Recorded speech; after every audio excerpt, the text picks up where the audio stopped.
Hey guys, and welcome to the first podcast of 2025. That sounds so weird to say, but I am excited to say the least. I hope you all have taken the time to digest this past year and reflect on some of the good and the bad and honestly find peace with all of it. Even the bad. I feel like one of the things I wanted to do going into this new year was also look at the bad and think about what I could have done differently. So moving forward, I don't make the same mistakes, but also accepting that that is how each scenario played out. And that's okay. So with that, let's get into the first episode of 2025.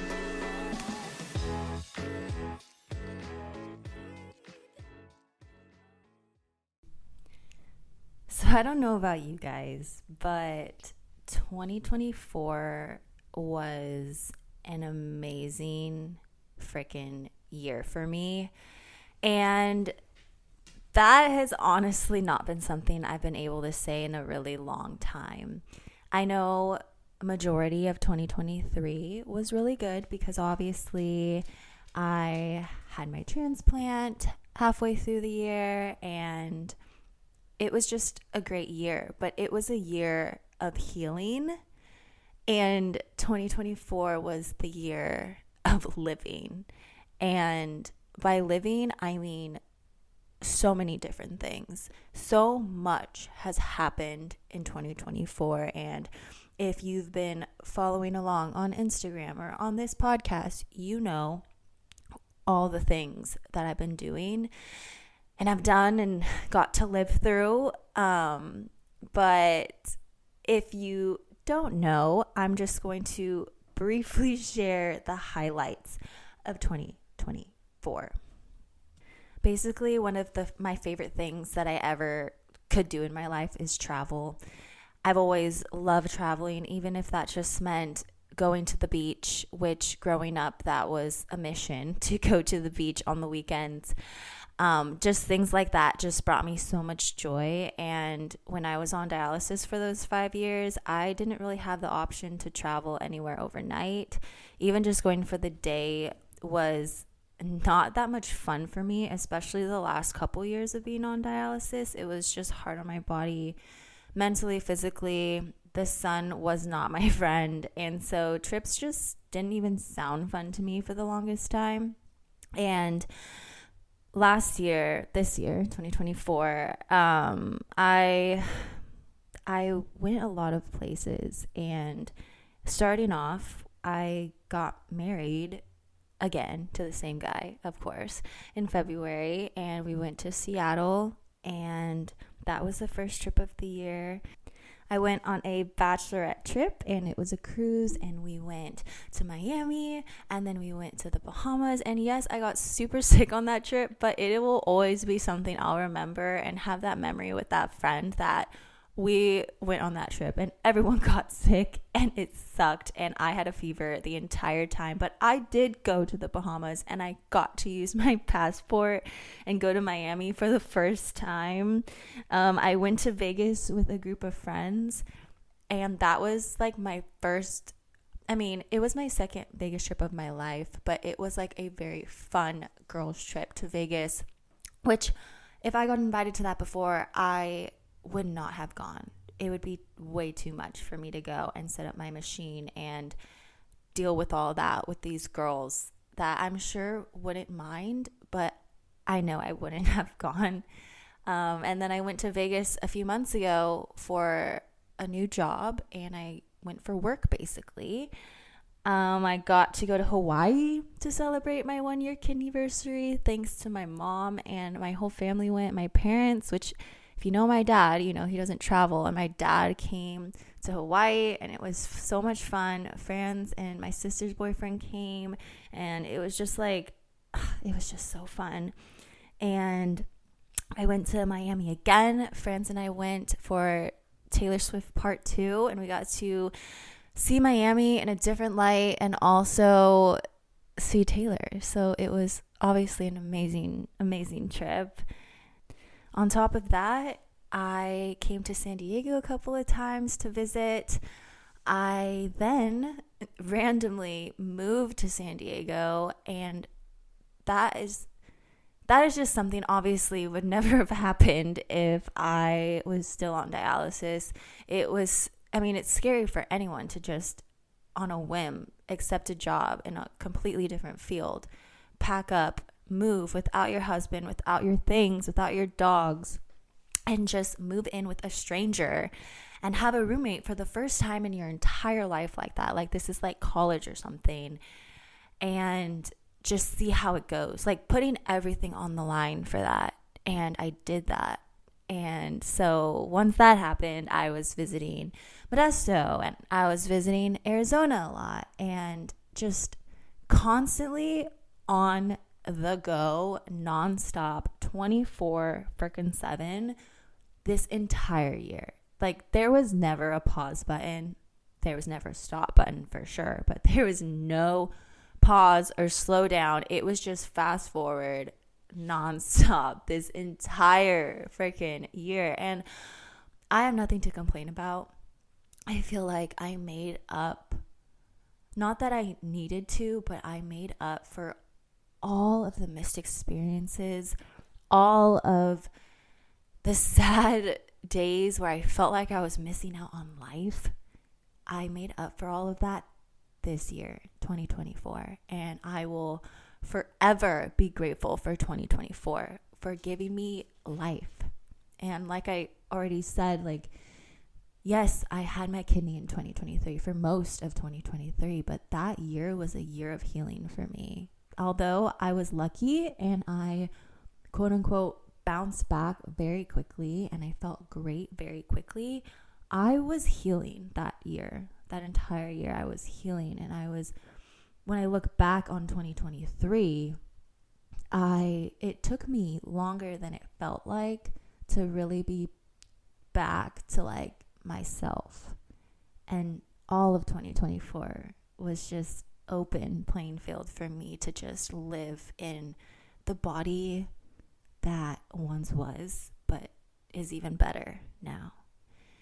But on the flip side, I did overexert myself to the max this year, and I don't think I can live this life every year. I know now, looking back on 2024, that I definitely need to slow down this year.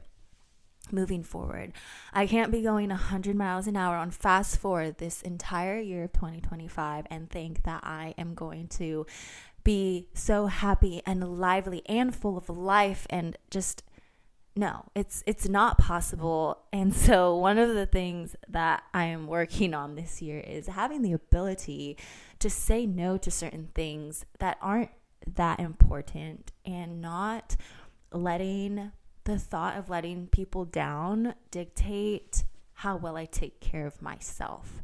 So I feel like I got pretty good at prioritizing myself, but once I felt that like little bit of extra energy, that extra spark and all of that, I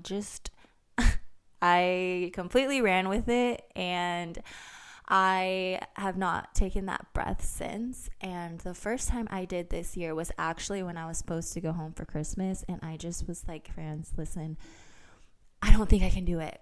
I don't think I can go home for a week and be on the entire week and then come back home, because we just got into our new place, come back home and have to unpack and not have a single day to breathe, and just go right back into the new year, go back to work. And like, obviously, new year, new beginnings, my company that I work for, like hitting the ground hard, running full force. I physically don't think I'm ready for that if I didn't take the time for myself. And although I had that fear of letting family down and people down and even friends down, because I'm sure like he wanted to go home for Christmas, which he totally could have went on his own. But like at that moment, I was like, this is my breaking point. And if I go home, I don't think I can do it. And it shouldn't have to come to that point. And that's when I knew like I need to make a change. Don't regret anything of this year, but definitely need to make that change going into 2025 because I cannot burn out. And that's like the biggest thing that happens to people that are go, go, go like me is they burn out and then they go from doing 10 things a day to doing 0. And I just can't afford that, first of all. I don't want to live like that. And I just want to live a balanced, healthy, happy life and lifestyle. And I know how to do it. But I do know that my biggest flaw is that I put so much on my plate. And even when I know I should slow down, I don't. But I have to think about the bigger picture, and maybe someone can relate about thinking about your health and your priority and knowing that if you don't, there is a consequence, and the consequence is your health and your life.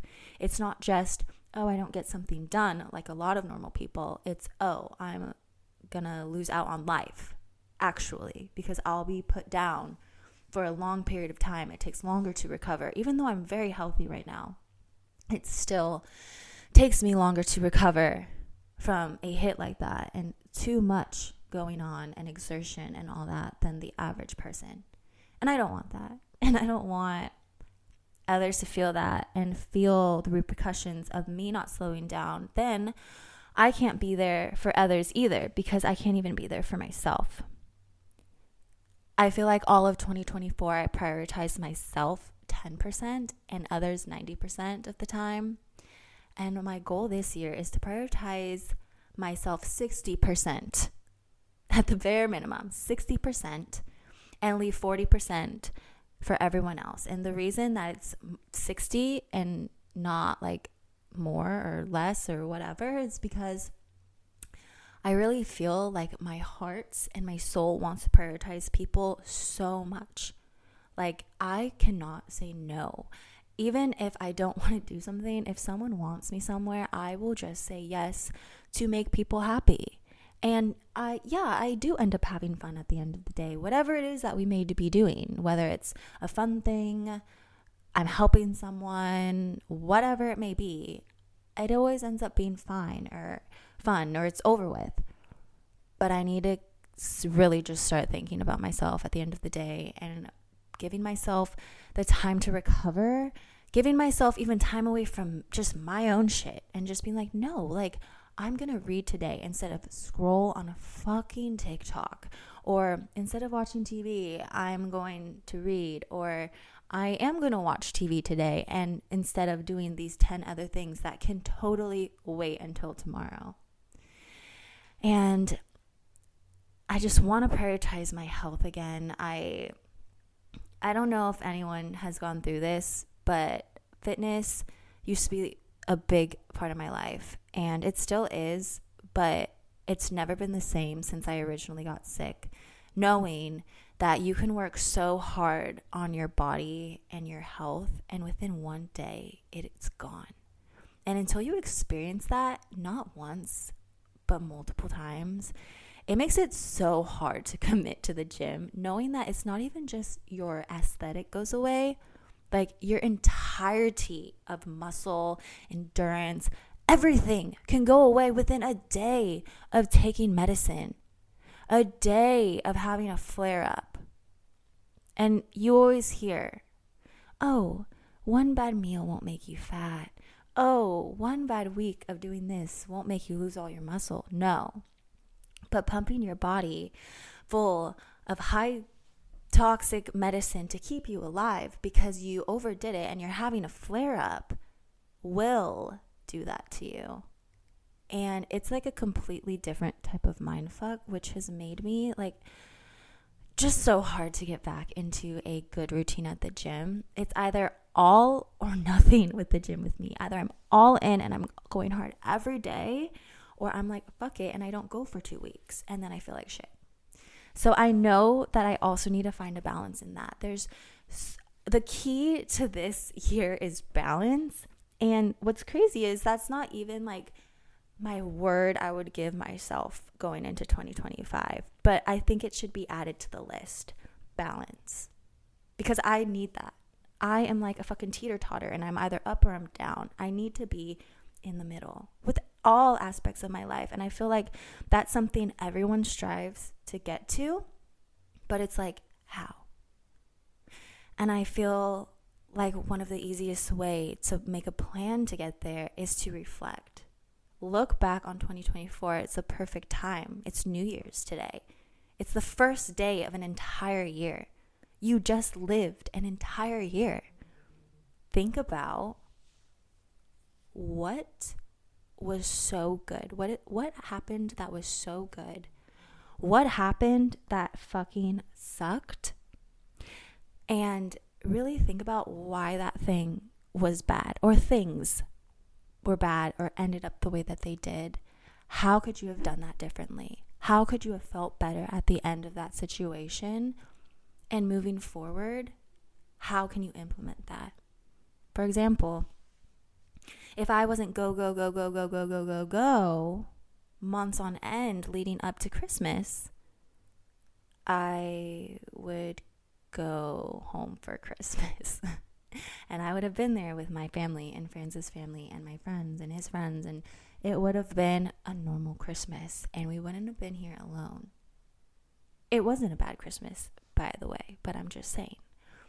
Things that you can do to change the trajectory of this year. You don't want to keep living with the same regrets, the same mistakes, year after year, especially when you have the chance to fix it, and honestly fix it in your favor. Again, balance. And that's all I'm striving for and hope that you strive for in 2025. I had 2 other words that I want to live by going into this new year, which obviously balance is one, but I want growth and build to be at the forefront of my mind this entire year. I'm planting the seeds for the growth that I want to see happen this year. I'm not wasting another year chasing someone else's dream. This is my year. I had my fun in 2024. I got to live for the first time in years. But now it's time to lock in, and it's time to take care of me. This is going to be a big year for me, for the Chronically Ill Diaries podcast, for you, for your life. And we had an amazing 2024. And I'm so thankful for her. I'm so thankful for the year I was given and I lived and I created for myself. And now going into 2025, I want to create an even better year with more growth, more balance.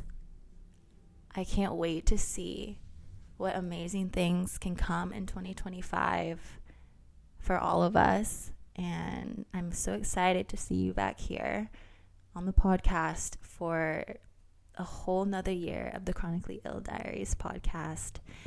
And on top of that, 2025 marks 2 years of her. And I couldn't be more grateful of the support that I've gotten over the last year and a half on this podcast from all over the world. And I love you all. Cheers to 2025. See you on the next episode, guys. Love you.